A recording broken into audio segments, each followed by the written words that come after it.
అందరికీ చాలా చారిత్రాత్మకమైన రోజు ఇది. ఆంధ్రప్రదేశ్ 5 కోట్ల మంది ప్రజలు చాలా చారిత్రాత్మకమైన తీర్పిచ్చిన రోజు ఇది. ఏ మాటకైతే మనం కట్టుబడి ఉన్నామో ఆంధ్రప్రదేశ్ ప్రజలకి జవాబుదారీతనంతో ఉన్న ప్రభుత్వం స్థాపిస్తాం. ఏ మాట మీదైతే మనం చెప్పామో కూటమి ప్రభుత్వం ఆ మాటను నిలబెట్టుకుంటుంది. ఈరోజు మీ అందరికీ జనసేన పార్టీ ఆఫీస్ కేంద్ర కార్యాలయం నుంచి, ఈ వేదిక నుంచి ఒకటే చెప్తా ఉన్నాను మీ అందరికీ, వైసీపీ వైఎస్ జగన్ గారు కానీ వారు నాకు వ్యక్తిగతంగా నాకు శత్రువులు కాదు.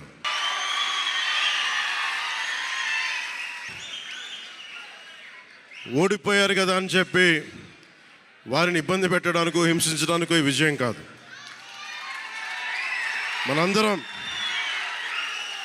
మనందరం గుర్తుపెట్టుకోవాల్సింది చాలా ముఖ్యమైనది. వైసీపీ పార్టీని భవిష్యత్తులో ఇబ్బంది పెట్టడానికి విజయం కాదు. 5 కోట్ల మంది ప్రజల పైన వారి భవిష్యత్తు కోసం పునాది వేయడానికి ఉన్న రోజులు ఇవి. అంతేగాని కక్ష సాధింపుల కోసం కాదు. మనందరం ముఖ్యంగా జనసేన పార్టీ నాయకులు కానీ, జనసేన మద్దతుదారులు కానీ, జనసేన వీర మహిళలు కానీ, జనసేన నాయకులు కానీ గుర్తుపెట్టుకోవాల్సింది, ఇది కక్ష సాధింపు సమయాలు కాదు. 5 కోట్ల మంది ప్రజల కోసం పనిచేసే సమయం ఇది. 5 కోట్ల మంది పైచులకు ఆంధ్రప్రదేశ్ విభజన జరిగినప్పటి నుంచి ఈ రోజు దాకా మనం నలుగుతూనే ఉన్నాం. ఆ రోజులు అయిపోయినాయి, ఆ చీకటి రోజులు అయిపోయినాయి. ప్రతి ఒక్కరం బాధ్యతతోటి భవిష్యత్తు తరాల కోసం బాధ్యతని భుజాల మీద వేసుకొని చాలా బాధ్యతాయుతంగా జవాబుదారీతనంతో కూడిన రాజకీయ ప్రభుత్వం, రాజకీయ మనకి ఆలోచన విధానం ఉంటుంది. నేను ఆలోచిస్తూ ఉన్నాను, ఏం మాట్లాడాలి ఈ రోజున అనుకుంటా ఉన్నాను. నా జీవితంలో ఎప్పటిదాకా విజయం తెలియదు నాకు.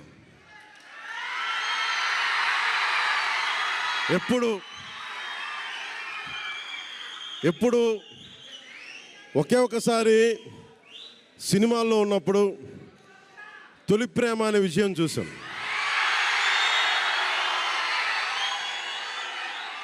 ఆ తర్వాత నాకెవ్వరు నేను విజయం సాధించానని కానీ, డబ్బులు వచ్చినాయని కానీ ఏ ఒక్క సినిమా విజయం చెప్పలే నాకు. నా జీవితం అంతా ఎప్పుడు కూడా దెబ్బలు తింటానో, మాటలు పడతానో, తిట్టించుకుంటానో, నేను ఎంత ఎదిగా నాకే తెలియదు. మీ గుండెల్లో ఈ రోజు నన్ను తీసుకొచ్చి 21కి 21 గెలిచే వరకు నాకే తెలియదు.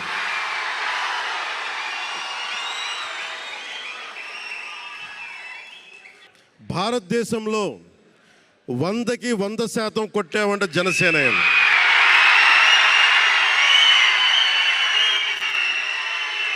100కి 100.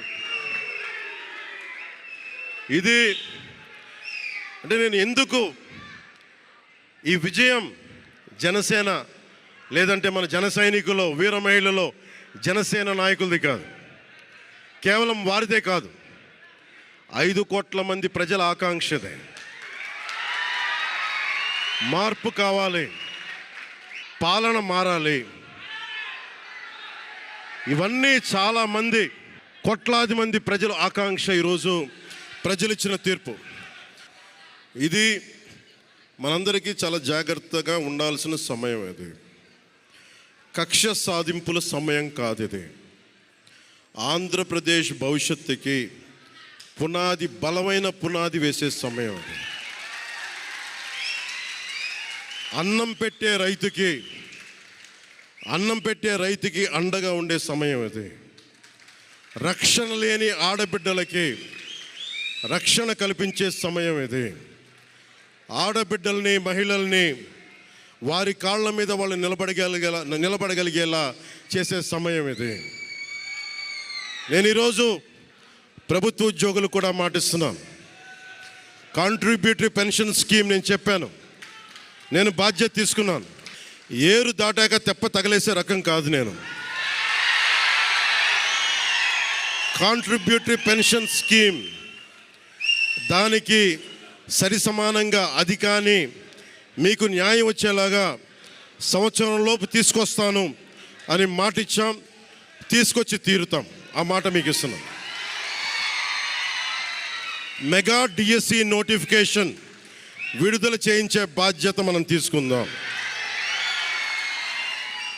యువత విలవిల్లాడిపోతూ ఉన్నారు, యువత నలిగిపోతూ ఉన్నారు.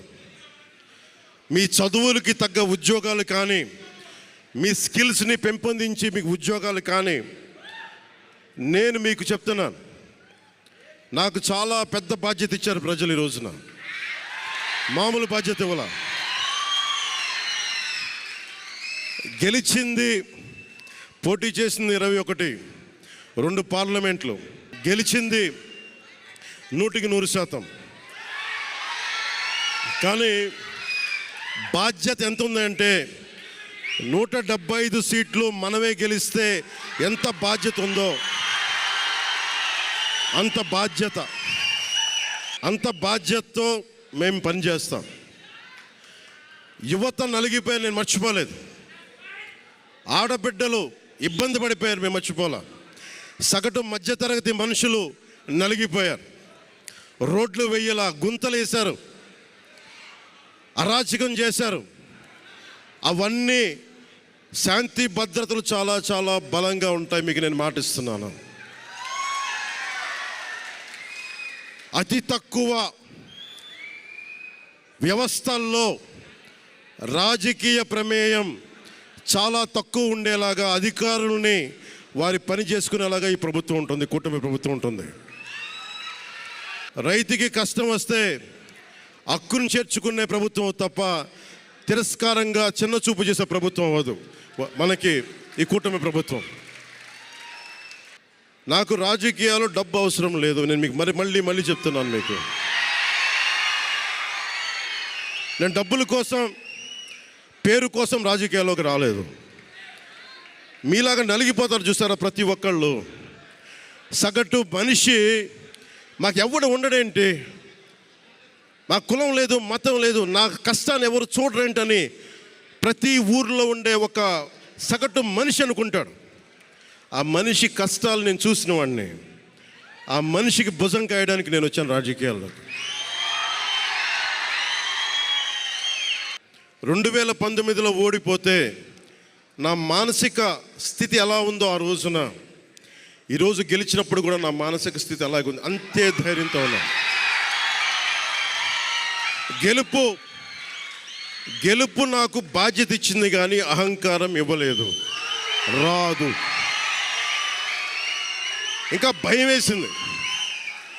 అందరూ నాకు శుభాకాంక్షలు తెలియజేస్తూ ఉంటే నాకు భయం వేసింది. ఎందుకంటే ఇల్లు అలకగానే పండగ కాదు ఇది. ఇల్లు అలకగానే పండగ కాదు, చాలా చాలా బాధ్యత కూడుకున్నది.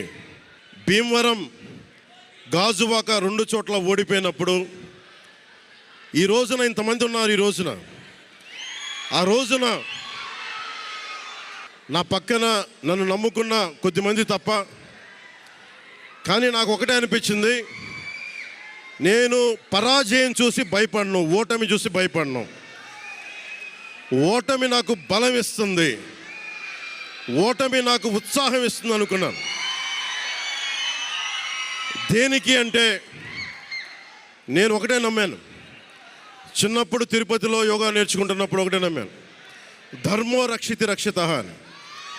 నువ్వు ధర్మాన్ని నమ్మితే ధర్మం రక్షిస్తుంది అని. ఎప్పుడో ఒక 30 సంవత్సరాలు ఇంకా ముందే 18-19 ఏళ్ళప్పుడు చదివితే ఈ రోజున ధర్మం కోసం నిలబడ్డాం. ధర్మం కోసం నిలబడితే ధర్మం ఈరోజు మనంటే నిలబడింది. అందుకని మనస్ఫూర్తిగా ఏ శక్తి అయితే కనిపించని ఆ పరాశక్తి, కనిపించని ఆ దేవుళ్ళందరికీ కూడా ఈరోజు నేను కృతజ్ఞతలు తెలియజేసుకుంటాను. మనస్ఫూర్తిగా మీ అందరికీ పిఠాపురం ప్రజలందరికీ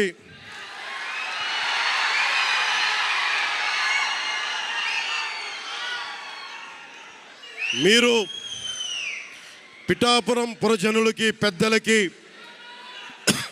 ఆడపడుచులకి, అక్క చెల్లెలకి, యువతులకి, కథం తొక్కిన యువతకి, కథం తొక్కిన జన సైనికులకి, జనసేన నాయకులకి, తెలుగుదేశం నాయకులకి, తెలుగుదేశం శ్రేణులకి, తెలుగుదేశం నాయకులు వర్మ గారికి, వారందరికీ కూడా నా ప్రత్యేక కృతజ్ఞతలు తెలియజేసుకుంటా ఉన్నాను. మీరు పిఠాపురంలో పవన్ కళ్యాణ్ గెలిపించలేదు. కేవలం పిఠాపురం ప్రజలు పవన్ కళ్యాణ్ ఒక్కడిని గెలిపించలేదు, 5 కోట్ల మంది ప్రజల్ని గెలిపించారు మీరు.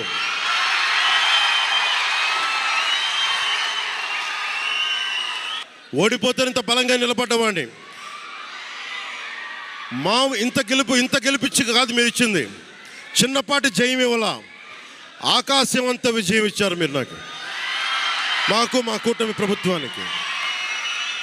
ఇది గుండెల్లో పెట్టుకుంటాం, నిలబడతాం, నిర్మాణాత్మకంగా పనిచేస్తాం.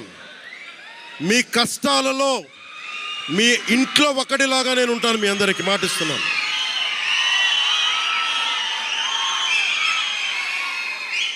మీ ఇంట్లో ఒక్కడిగా, ఒకటే గుర్తుపెట్టుకోండి, మా ఇంట్లో మా కుటుంబ సభ్యుడు.